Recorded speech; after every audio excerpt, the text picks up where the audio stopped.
سکتا ہے کہ اس کے اندر کوئی دوسری شے ایسی ہو کہ جس کی بنا پر وہ اللہ کا محبوب ہو، اللہ کو بہت پسند ہو. تمہیں کیا السلام علیکم، کیا حال ہے؟ امید ہے آپ لوگ سب بڑھیا ہوں گے. ایک اور ویڈیو لے کے آپ کے لیے حاضر ہوں کہ ہم جو اکثر کسی کا مذاق اڑاتے رہتے ہیں اپنی تھوڑی سی خوشی کے لیے، کسی کی عزت پر کوئی بات کرتے ہیں، تو اسلام نے مذاق اڑانے پہ منع کیا ہے. کسی کی بندے کا، کسی شخص کے ذات پہ مذاق بنانا اسلام میں منع ہے. اس کے لیے ایک اور ویڈیو لے کر آیا ہوں میں، آپ کو خود پتہ چل جائے گا. ڈاکٹر اسرار احمد کی زبانی. آؤ سنو یہ بیان. چلیے شروع کرتے ہیں.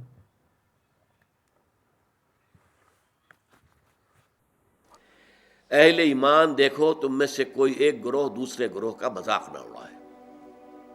یہ تمسخر جو ہے یہ بسا اوقات دلوں کے اندر جو ہے وہ دراڑ ڈال دیتا ہے. آپ میرا مذاق اڑا رہے ہیں تو میرے دل میں مجھے خوشی تو نہیں ہوگی نا، میرے دل میں زخم لگ جائے گا. میں آپ کا مذاق اڑا رہا ہوں، آپ کا دل، آپ کے احساسات مجروح ہو جائیں گے.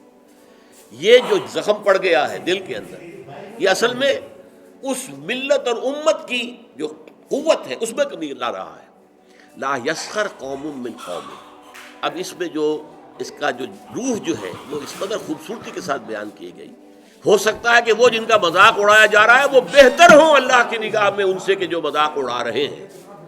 زیادہ مذاق اڑتا ہے کسی ظاہری چیز پر، کسی کی شکل و صورت معمولی ہے، کمزور ہے، کوئی اور اس کے اندر عیب ہے، کوئی جسمانی اس کو کوئی کمی ہے کسی اعتبار سے، یا کوئی اور شے ہے، اس لیے آپ اس کا مذاق اڑا رہے ہیں. ہو سکتا ہے کہ اس کے اندر کوئی دوسری شے ایسی ہو کہ جس کی بنا پر وہ اللہ کا محبوب ہو، اللہ کو بہت پسند ہو. تمہیں کیا معلوم؟ تم نے ایک ظاہری سی شے کو دیکھ کر اس کے اوپر مذاق اڑا دیا اس کا. تمہیں کیا معلوم اس کی باطنی شخصیت، اس کی سیرت، اس کا کردار، اس کے دل و دماغ میں اللہ تعالیٰ کی محبت، اللہ کے رسول کی محبت کس درجے ہے. یو ڈونٹ نو.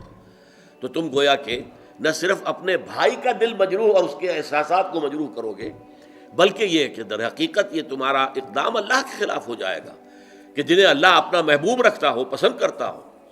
اس لیے کہا گیا ہے نا، من عادی لی ولیا، یہ حدیث قدسی ہے کہ جس شخص نے میرے کسی دوست سے دشمنی رکھی، فقد آذنتہم، تو میں نے پھر ان کو الٹیمیٹم دے دیا ہے جنگ کا. وہ میرے خلاف ہے، میرے دشمن ہے، اسی کہ میرے ایک دوست، میرے ایک ولی کا استہزاء کر رہے ہیں، مذاق اڑا رہے ہیں، دشمنی کر رہے ہیں. تو یا ایھا الذین آمنوا لا یسخر قوم من قوم عسى ان یکونوا خیرا منہم ولا نساء من نساء. دیکھیے عام طور پر قرآن میں یہ نہیں ہوتا، صرف مردوں کے ساتھ گفتگو ہوتی ہے، مردوں کے صیغے میں، مذکر صیغے میں، اسی میں تابع ہو کر خواتین بھی ہیں. نماز قائم کرو، اقیموا الصلاۃ، صیغہ جو ہے مذکر ہے، لیکن ظاہر بات ہے کہ اس میں جو بھی خواتین ہیں مسلمان وہ بھی شامل ہیں. اس کو ہم کہتے ہیں برسبیل تغلیب، کہ جو معاشرے میں غالب عنصر ہے اس سے خطاب کر لیا گیا، تو جو اس کے تابع ہے وہ خود بخود اس کے اندر شامل سمجھا گیا. لیکن یہ معاملہ ایسا ہے کہ اس میں دوہرا کر بات کی جا رہی ہے. ولا نساء من نساء، اور نہ ہی کوئی عورتیں جو ہے دوسری عورتوں سے مذاق اڑائیں، عسى ان یکن خیرا منہن، اس لیے کہ ہو سکتا ہے کہ وہ جن کا مذاق اڑایا جا رہا ہے وہ بہتر ہوں ان سے کہ جو مذاق اڑا رہے ہیں. چونکہ عورتوں میں یہ مرض زیادہ ہوتا ہے، جیسے چونکہ ان کا دائرہ کار محدود ہے تو ذہن کا بھی دائرہ اتنا ہی محدود ہوتا ہے. جب دائرہ محدود ہوگا تو چھوٹی چیزیں زیادہ بڑی نظر آئیں گی، ان کی اہمیت زیادہ ہو جاتی ہے، میگنیفائڈ ہو جاتی ہیں چھوٹی چیزیں.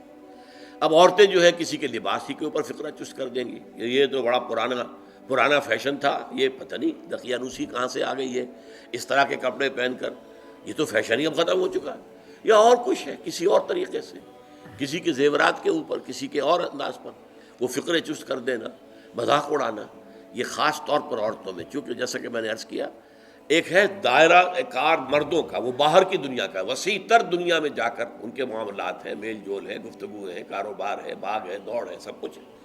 خواتین کا دائرہ چونکہ اپنے گھر کے چار دیواری کے اندر عام طور پر محدود ہے، لہذا ان کے اندر پھر یہ چھوٹی چیزیں زیادہ بڑی ہو جاتی ہیں، اور اسی لیے یہاں پر دہرا کر جو ہے حکم جو ہے لایا گیا، یا ایھا الذین آمنوا لا یسخر قوم من قوم عسى ان یکونوا خیرا منہم ولا نساء من نساء، نہ ہی عورتیں کریں، کوئی ایک عورتوں کا گروہ دوسری گروہ کے اس کی کا مذاق اڑائے، عسیٰ ان یکن خیرا منہن، ہو سکتا ہے کوئی ایک عورت فرض کیجئے بدصورت ہے بیچاری، صورت اللہ نے بنائی ہے، کیا پتہ اس کی سیرت کتنی اچھی ہو، وہ کتنی عابدہ ہو، قانتہ ہو، وہ کتنی اللہ تعالیٰ کے نزدیک جو ہے وہ اللہ کو محبوب ہو، اللہ کو پسند ہو، کیا پتہ، صورت شکل اللہ نے بنائی ہے، کسی انسان نے خود تو اپنے آپ کو گھڑا نہیں ہے، بلکہ اللہ تعالیٰ جیسے چاہتا ہے وہ اسی طریقے سے ہمارا جو ہے ہمارے اعضاء جو ہے ان کو جوڑ دیتا ہے۔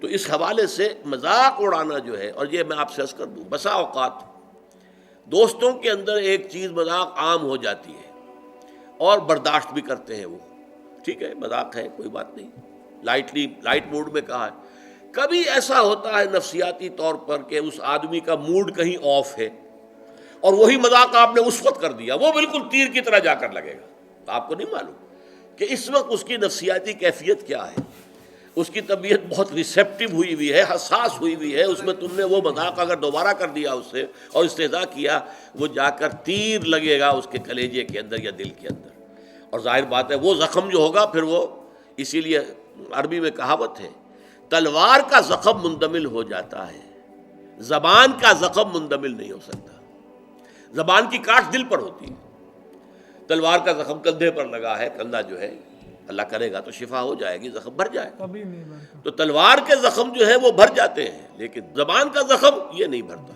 یہ دل کے اندر ہوتا ہے، لہذا اس رکھنے کے لیے سد باب یا ایھا الذین آمنوا لا یسخر قوم من قوم۔ تو اسی کے ساتھ یہ ویڈیو ختم ہوتی ہے، امید ہے آپ لوگوں کو ویڈیو پسند آئی ہوگی، اور آئندہ آپ دھیان رکھو گے کہ کسی کا مذاق اڑانے سے پہلے 100 بار سوچنا کہ مذاق اڑانا غلط بات ہے، اگر اس انسان کے دل پہ چوٹ لگی تو اللہ آپ سے ناراض ہو جائے گا، تو بے وجہ کسی کا مذاق مت بنائے۔ Next video